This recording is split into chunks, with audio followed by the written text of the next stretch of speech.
Mohenjo-Daro, an ancient city full of secrets, has captivated scholars and enthusiasts alike.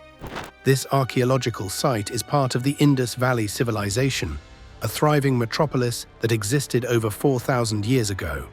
But what led to the sudden disappearance of this vibrant city? As we explore the mysteries of Mohenjo-Daro, we uncover chilling evidence suggesting a catastrophic event may have caused its demise. The secrets of Mohenjo-Daro. Imagine walking through a city where time appears to have stood still. You'd see houses built of baked bricks and streets laid out with remarkable precision. Archaeologists discovered Mohenjo-Daro in 1922, revealing a complex urban environment that originally supported approximately 40,000 people. The city's layout was sophisticated, with dwellings, public baths, and advanced drainage systems that rivaled current urban design. It's incredible to think that this great civilization existed without the technologies we rely on today. The Great Bath is located in the middle of Mohenjo-Daro and measures around 12 meters by 7 meters. This bath, built with airtight bricks and an intricate drainage system, emphasizes the value of water to the city's citizens. Water is regarded to have spiritual significance for them, which adds to the intrigue of this construction. But what happened to those who loved this city? What led them to forsake it? The vitrified ruins were one of the most surprising finds at Mohenjo-Daro. Extreme heat has caused stones in some regions to turn to glass.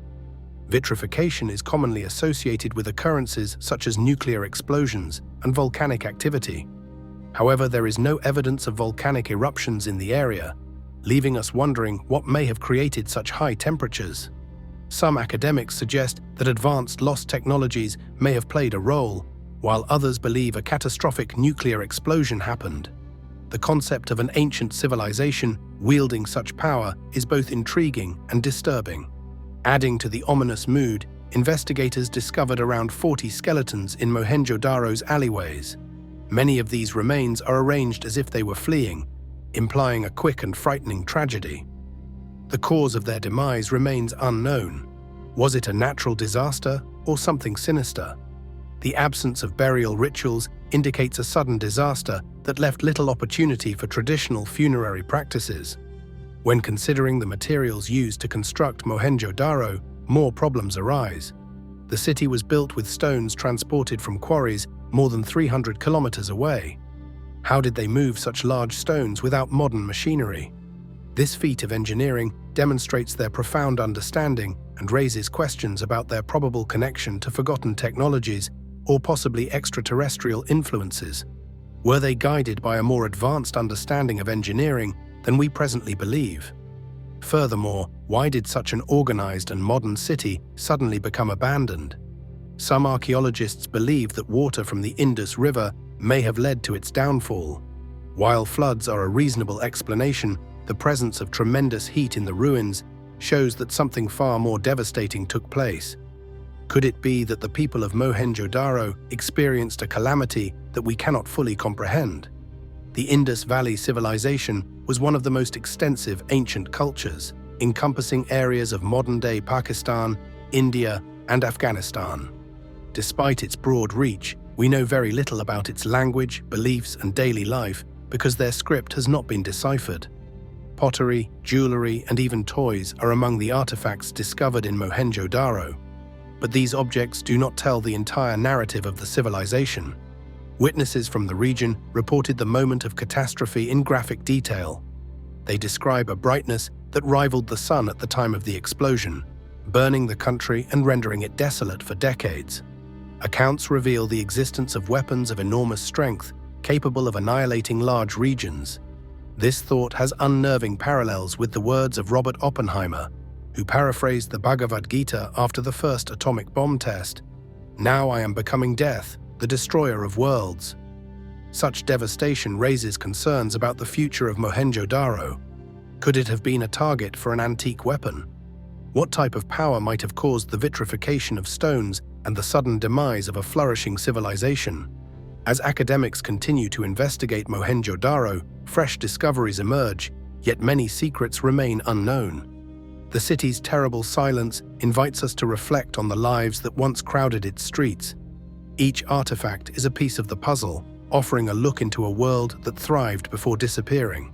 The Dancing Girl, a magnificent bronze sculpture, exemplifies the grace and artistic flair of this ancient civilization. This little figure, attributed to Mohenjo-Daro, depicts a young woman in an elegant position, demonstrating the advanced art of the time. But who was this girl, and what was her function in her community? What does her story reveal about the inhabitants of Mohenjo-Daro? The narrative of Mohenjo-Daro is still one of mystery and intrigue. Why did this advanced metropolis fall to ruin? What realities are hiding beneath the sand? With each dig, we get closer to discovering the history of a civilization that has captivated many minds. Mohenjo-Daro is frequently associated with hypotheses regarding its unexpected disappearance. Some researchers even propose the existence of an ancient nuclear explosion. This idea may seem weird, yet physicist Robert Oppenheimer previously suggested it.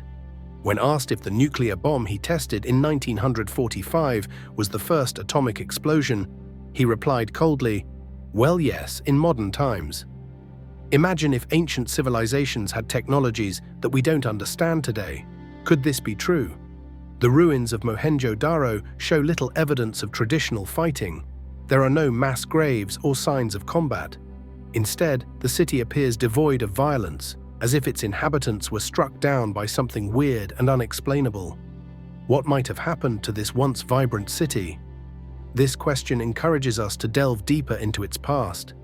Picture Mohenjo-Daro, lost in time and buried beneath layers of sand. Such ancient sites evoke curiosity, much like Petra, another magnificent locale. Petra, carved into spectacular rose-red sandstone cliffs in southern Jordan, remained concealed from the world until 1812, when Swiss explorer Johann Ludwig Burckhardt revealed it. The dramatic entry to Petra is a tiny ravine bordered by towering cliffs that leads to the spectacular Al-Khazneh, or the treasury, which is around 40 meters tall. How did the Nabateans construct such architectural marvels without modern tools? The Nabateans were remarkably precise in their construction techniques. Their craftsmanship and ingenuity, which included a complicated water management system, enabled Petra to thrive as a commerce hub in the desert. This ability to control water supplies is comparable to the improvements seen at Mohenjo-Daro, which also had extensive water systems. Could these ancient civilizations have possessed wisdom that we yet do not fully comprehend? Petra's wealth stemmed from the incense and spice trade, which flourished because of its strategic location. However, adjustments in trade routes and the rise of maritime traffic resulted in its decline and eventual abandonment. Little Petra, also known as Sik al-Barid, is a modest site that feels buried away. This smaller canyon has homes and tombs carved into the cliffs, presumably used as a suburb or a rest stop for caravans. Within Little Petra, one of the few surviving painted buildings features stunning frescoes that provide a rare peek into Nabatean creativity. The majesty of Petra draws similarities to other ancient buildings, such as Stonehenge. Consider how the huge stones at Stonehenge were moved. The sarsen stones, weighing up to 25 tons each, are transported and installed vertically. In contrast, Petra's monuments were carefully carved into the sandstone cliffs. Unlike moving huge stones, this required careful material removal. When we compare Petra to Machu Picchu, we notice some remarkable similarities. Both ancient towns adapted to their tough settings, demonstrating their civilization's ability to coexist with nature. The Inca used terraces and water channels to regulate rainfall, comparable to the intricate water systems seen in Mohenjo-Daro. The accounts of Mohenjo-Daro and Petra highlight the amazing potential of ancient civilizations. As we examine these ancient wonders, we can only imagine the life of those who created them. Each discovery at Mohenjo-Daro brings us closer to comprehending the past. As researchers discover more artifacts, the story of this lost civilization gradually unfolds. Hidden mysteries behind the pyramids of Meroe. Meroe, an ancient city located in modern-day Sudan, is famed for its astonishing collection of over 200 pyramids. These depict the narrative of the Kingdom of Kush, a great civilization that lasted from roughly 800 BC to 350 BC. Meroe's pyramids provide valuable insights into a complex society that flourished before and alongside Egypt's famous pharaohs. The Kingdom of Kush prospered along the Nile River's banks, spanning 600 kilometers. Meroe, the country's capital, was a thriving trading and cultural hub that earned recognition throughout Northeast Africa. This ancient city was more than just an extension of Egypt. It was a great civilization in its own right, distinguished by its distinct personality and notable accomplishments. The Meroe pyramids erected were royal tombs for the aristocracy, comprising kings, queens, and nobles. Meroe was first explored in the early 19th century by European archaeologists who discovered magnificent constructions beneath the sands. Frédéric Cailliot, a French explorer, was among the first to document the place in 1821. He observed considerable contrasts between Meroe's pyramids and those of Egypt. Meroe's pyramids stand out from Egyptian pyramids due to their steep angles and narrow bases. The creation of Meroe's pyramids is one of its most remarkable characteristics. The pyramids were built with huge sandstone stones hauled from quarries almost 25 miles away, each weighing several tons. The logistics of transporting and assembling such enormous structures in a hostile desert environment provide considerable obstacles. Researchers are still investigating how ancient builders accomplished this accomplishment in the absence of modern equipment and machinery. The Meroe pyramids follow an evolving tradition of pyramid construction. Although influenced by Egyptian designs, the Meroitic pyramids have distinct characteristics, such as lower proportions and ornamental decorations that combine Egyptian and local culture influences.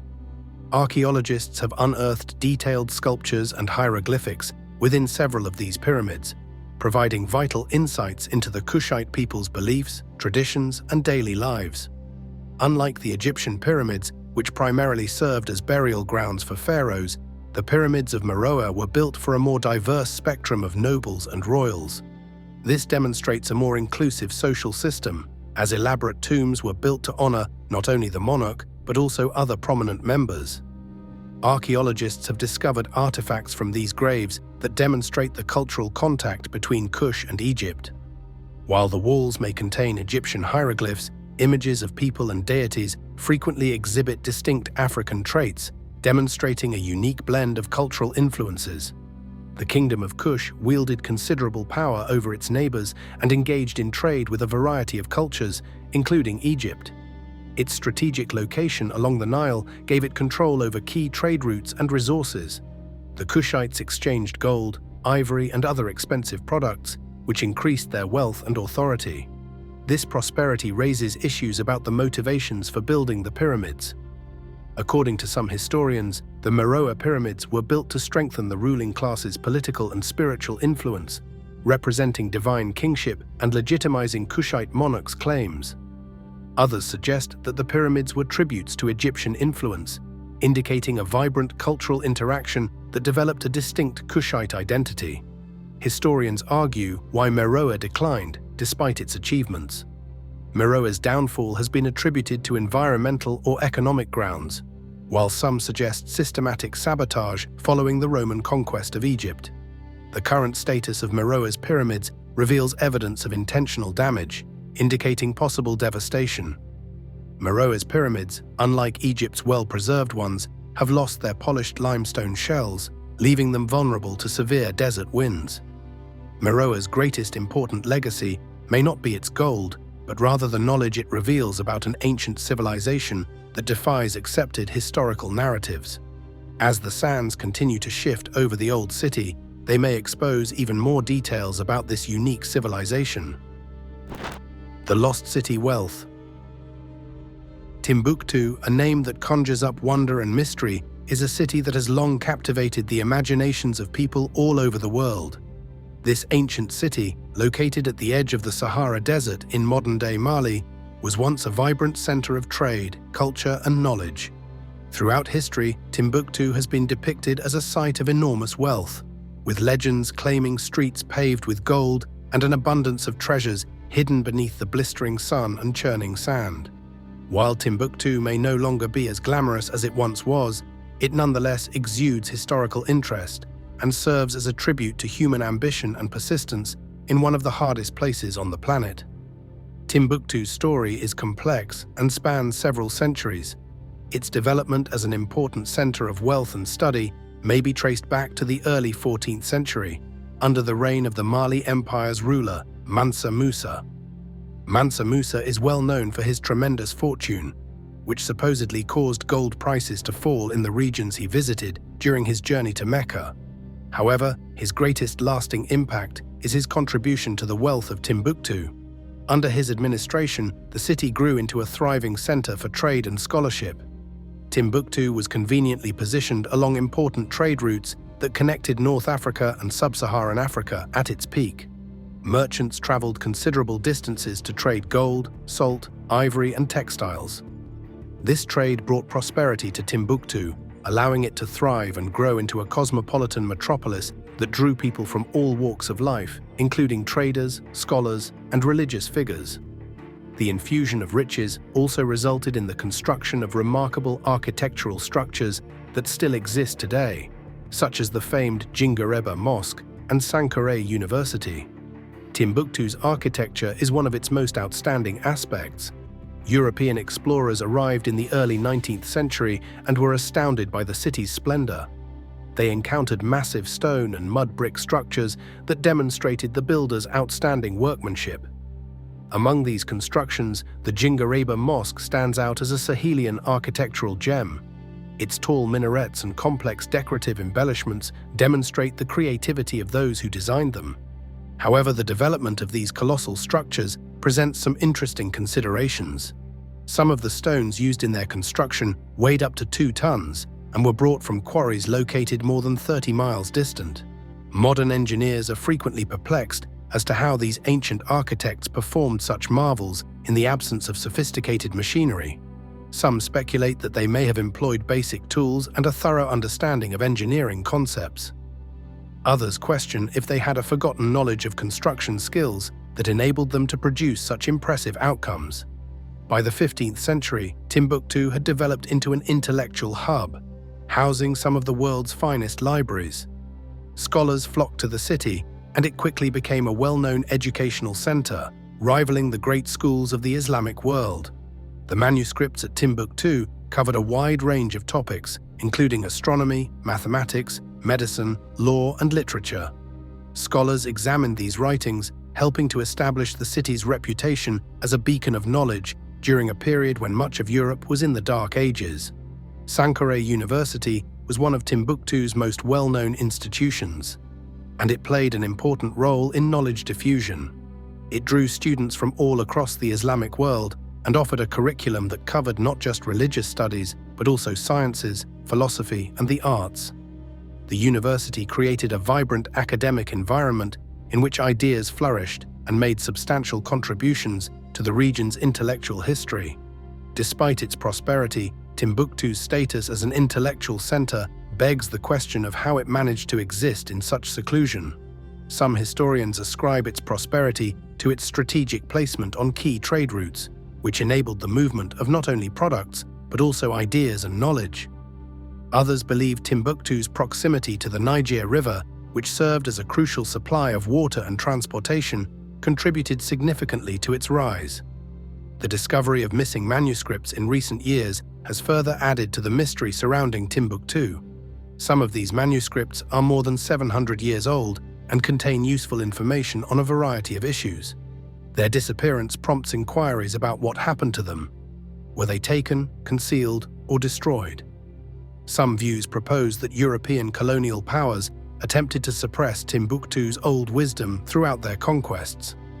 Others speculate that local intellectuals may have hidden these books to safeguard them from invaders. The search for these buried writings continues, with historians and treasure hunters hoping to discover their mysteries and the wisdom they contain. The significance of these documents cannot be emphasized. They may have knowledge that can change our understanding of history and question our current worldviews. The loss of so many writings from Timbuktu highlights how fragile human development can be. By the 15th century, Timbuktu was thought to have housed around 700,000 manuscripts, making it one of the biggest collections of written knowledge in history. Unfortunately, Most of this collection has been lost as a result of attacks, invasions, and neglect. Recent archaeological excavations have revealed more about Timbuktu's history. Excavators discovered ancient artifacts such as tools, pottery, and remnants of daily life.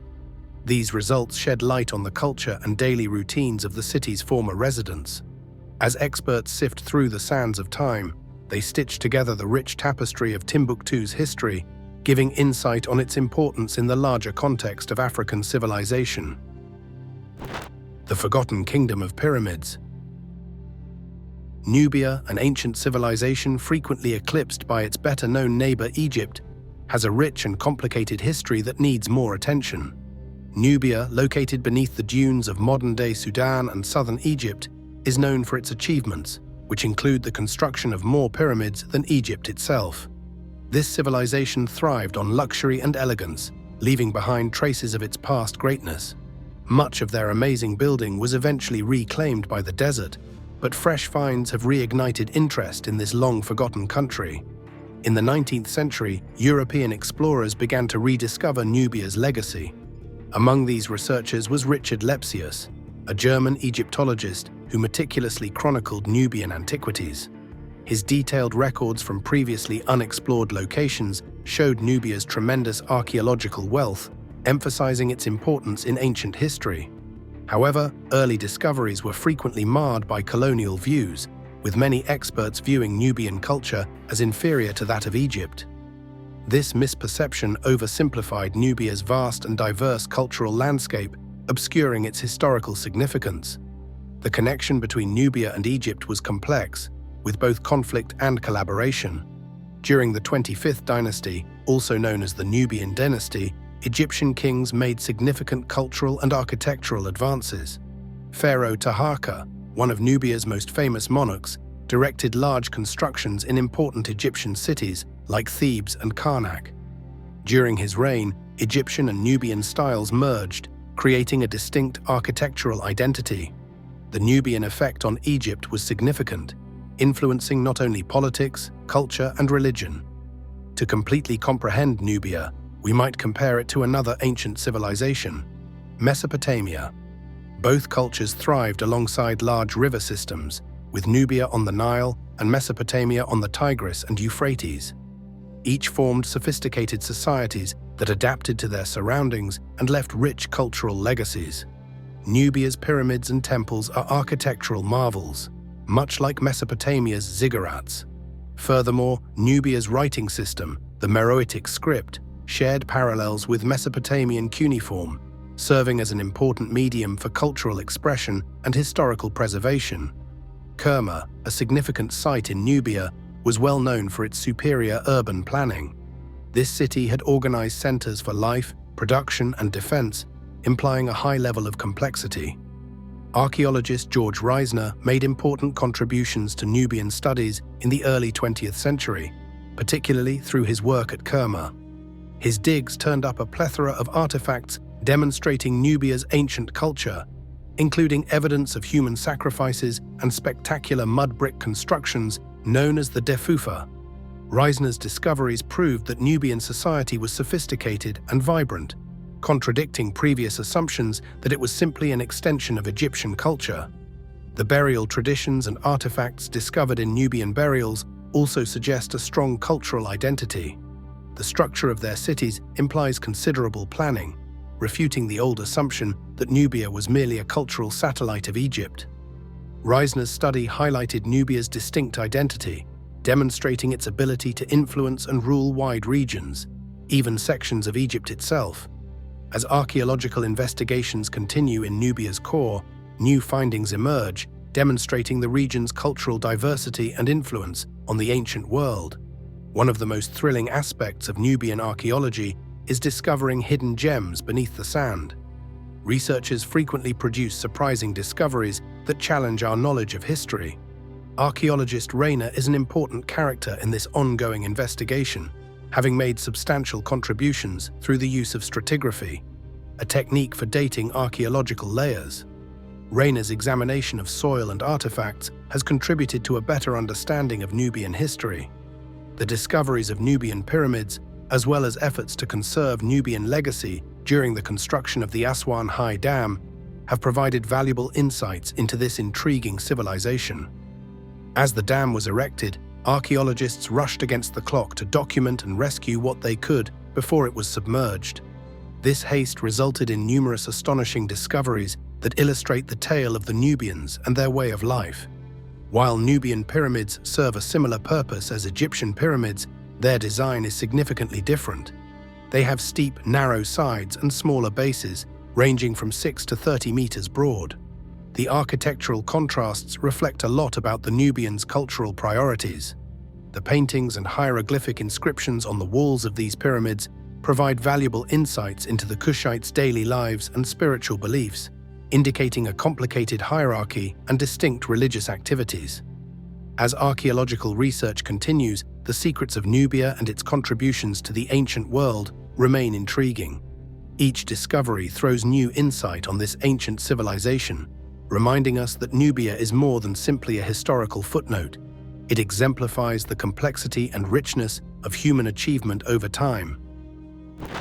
The mystery of the sacred chest. The Ark of the Covenant is a deeply intriguing relic, steeped in history and shrouded in mystery. The Bible describes the Ark as a finely made wooden chest, plated in gold, with 2 golden cherubim facing each other. Its significance extends beyond its stunning look. The Ark houses the stone tablets of the 10 Commandments, which signify God's covenant with Israel. Because of its hallowed character, only designated priests could transport the Ark, and they had to utilize poles to avoid direct touch. The Ark was housed in the tabernacle, a portable sanctuary used by the Israelites while they wandered the wilderness. This allowed the Israelites to keep the Ark close as they traveled from place to place. Later, when King Solomon built the beautiful temple in Jerusalem, the Ark was permanently housed in the Holy of Holies, the temple's innermost chamber. This sacred region was solely accessible to the high priest, and only once a year on the Day of Atonement, emphasizing the Ark's central role in Israelite worship. Despite its crucial role in biblical history, the Ark's destiny remains one of history's unsolved mysteries. After the Babylonians conquered Jerusalem in 586 BC, the Ark appears to have vanished from historical records. Some experts believe it was destroyed during the conquest, while others believe it was hidden by Jewish priests in secret corridors beneath the Temple Mount, resulting in several ideas about its current whereabouts. The Ethiopian Orthodox Church holds the fascinating idea that the Ark is located in Axum, notably in the Church of Our Lady Mary of Zion. According to legend, Menelik II, the son of King Solomon and the Queen of Sheba, transported the Ark to Ethiopia. It is claimed to be kept by a lone monk and not exposed publicly, making it a highly valued relic among many Ethiopians. The Ark of the Covenant has sparked a plethora of myths and speculations, some bordering on the fanciful. Some believe the Knights Templar discovered and transferred the Ark to Europe, fueling mythology about secret societies. Films such as Raiders of the Lost Ark portray the Ark as a source of mystical power, further capturing global imaginations. Interestingly, the concept of a sacred movable shrine is not exclusive to the Israelites. Other ancient cultures, such as the Egyptians, used similar artifacts. The Quran references a sacred chest, emphasizing a shared history among the Abrahamic faiths.